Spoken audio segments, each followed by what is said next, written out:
Hello and welcome again to Stack Dollar. Thank you so much for joining me. My name is RJ and I'm going to be the host of this channel. If you have seen the first episode where we talked about the 3M formula, which is measure, manage, multiply. So we talked about the personal finance and why it is important and how it is helpful and all that. And in that one, at the end, we talked about there is a fourth M which encompasses all these three M's. And that fourth M is nothing but mindset. So today we are going to talk about how that mindset affects us, our decisions, our progress on the financial side, and in general everywhere actually.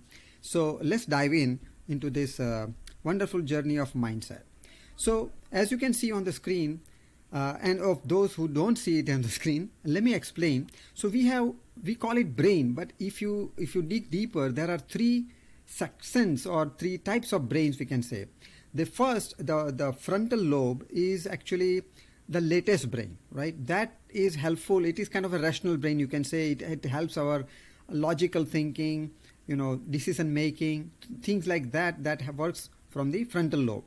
Then comes a little bit backwards, in the middle, you can say, it is mammal brain, or limbic brain also it is called.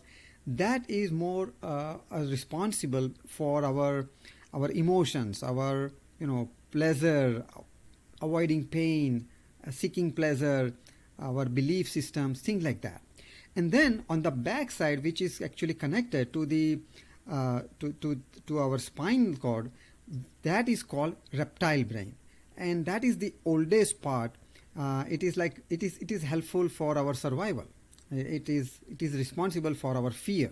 Now, if you take our journey backwards to millions of years ago, obviously our brain started evolving, and if you see some other animal, for example, crocodile, right? Crocodile has a flat brain. You see our skull is designed little differently so that it can hold this bigger size of brain compared to other animals and mammals. If you see their brain, even if you see, let's say, lion or tiger, their mouth is like a little bit of wedge type. So they have the reptile and mammal brain, but the frontal lobe, the rational brain, has not been developed. So now, understanding this basic part, we don't need to be great scientific aspect to understand all these different things, but at least basic thing is which part helps us do what. So for example, the neocortex, or as I said, rational brain, that is logical thinking, troubleshooting, things like that. The limbic or mammal brain, it helps us emotions or our belief system, and the reptilian brain, it helps us the existence, our survival. It's responsible for that. Now, if we think, anytime you decide to achieve something, there are three stages of it, which is like, first you need to decide what is your dream, what do you want to achieve, what is your desire. So that comes from our front brain, like it decides something. Oh, I need to have this car, or I need to have $1 million, or I need to have this position, I need to have that job, I need to have that business, all those kind of what. Then comes additionally, it also helps to decide like, how can I achieve that. Now it may give you some logical answer, the frontal lobe, but then along with it, now that middle, that mammal brain kicks in, and it says, well, in order to achieve that, maybe I have to do this. There will be some triggers, right? Like, I will feel good, I may not feel good if I do this, so better I do that.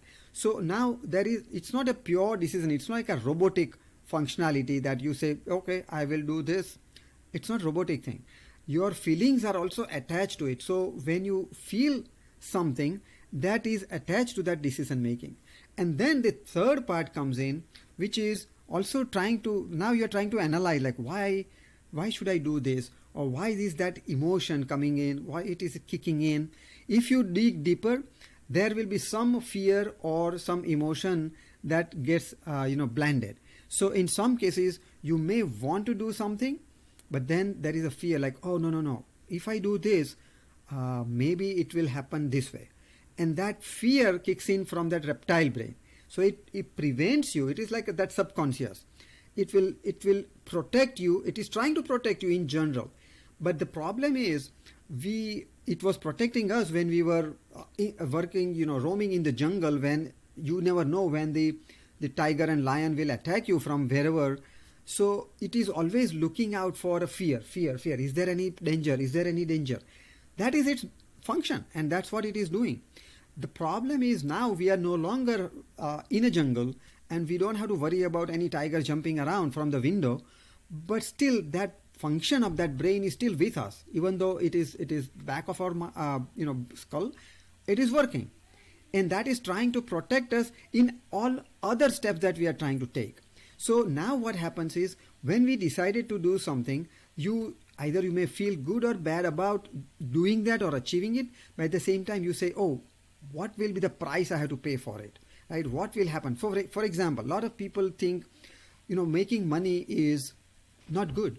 So in that sense, what happens is, now you will have to decide how to achieve and how to protect that thought. So those decisions, let's say you say, I'm going to make $1 million, but at the same time you think, millionaires or rich people, they are not good people. They maybe it is coming through some movies that we have seen, or maybe some experiences we have in the past, and that kind of feeling comes in that, okay, making money is not good. Those who are rich or who make more money, they are evil people, they are not good for the society, things like that. And that reptile brain says, no, I need not go towards that lane, which is bad for us. I will be marked also, I will be labeled as a bad guy, evil guy, not so good, who tries to snatch away money from others, some poor people, things like that. So all those things start coming into our mind. So what we should do is, we have to come up with a formula, or rather a system where we decide and then we put reasoning behind it. So we have to quiet that mind, right? That reptile brain is trying to protect you. So we have to talk to that and say, look, maybe there is a danger, but we have to think properly and there is no danger. Now there are two aspects to it. Either our ego is kicking in. Ego is not, hey, I am the guy kind of ego.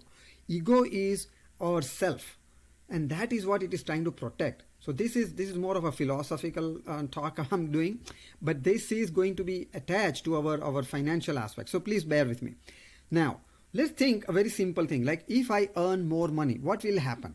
So you say, well, I will look good. Maybe that's what you want to desire. Like, I should look better than my neighbor, better than that friend I have, or better than that colleague I work in the office, better than that boss who is trying to, always call me. You never know. So, but those things are external things. You are trying to compare with somebody and there is no control over that person, versus what if we change this narrative and say, I want to earn more money to now make it something positive after that. So I will earn money, or I want to earn more money to support my family, support my parents, support my society. I will donate more. I'll be able to help other people out. This is also still ego. Ego is kicking you in because you are saying that I am the one who will do this. So there is that ego. But this is quote unquote good ego. You are trying to help others, not trying to self-fulfill that, hey, I will look better than others. Rather, you are trying to say, I will make others feel good, look good, do good, things like that. So if you change this narrative, that mind will also quiet down. Like, okay, I'm not trying to do something for myself. It is for somebody else, and I should rather do it. Because fundamentally, this is another human nature, that we are always ready. Like in general, it is seen, except some other people who are really having psychological problems. People are always ready to help others. This is very fundamental nature of ours. We are always there to see that we can help others by whatever means we can. So if we twist this our narrative, similarly, let me give you another example. For example, your dream is to get a promotion or start a business. Now always ask, like, why do I want to do this, right? Any thought that you might come up with. And by the way, I as I said in the previous episode, I'm going to have a separate channel altogether just about all this psychology, how this works, and our brain, our human system, the 7 chakras, Vedic system, because I come from India. I have learned a lot about Vedic system and how these different chakras help us decide. So all those things, I'm not going to go too much into detail here because we want to keep our focus on personal finance. But the point is that let's say this example, let's say you want to start a business. Always ask why I want to do this. Whatever that thought comes into mind, there must be a reason behind it. Like why? So in this case, let's say you can say, well, so I get a better title. Like I want to get a promotion, I will be a manager, a director, a VP, somebody, CEO. That is, again, it is your ego kicking in. You want to look better than others, right? You are trying to level yourself up and make others down, basically, in that sense. Now let's twist this one, and instead of saying that I will do this and I will look better and I will have this, why don't we say, if I have a better title, means if I get a promotion, I will be able to serve my team better. I'll be able to serve my company better because I'll have better decision power. I'll be rewarded better. I'll be feeling better. My fulfillment level will be higher. Things like that. Now it is still, you are saying it is still ego, because you say, hey, because of me, I will be able to help my team.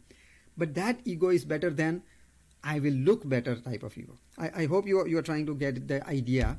And then ultimately, so here is your simple assignment. Create some sentences where you say, I want this, or I will do this. All those things convert into so that I can help somebody, so that I will help something. Try to come up with those type of sentences, which we just saw some example, and write down 5 to 10 sentences so that you know why you are doing what you are doing, because that is very important. Ultimately, what you do is what will make you earn money. So unless you have the right reason to earn money, you won't be able to earn money. Or even if you earn it, you won't be able to save more money. Even if you save it, if you have fear, you won't be able to grow that money. So all those 3M aspects of our measure, manage, multiply will still revolve around this mindset. So please do this assignment.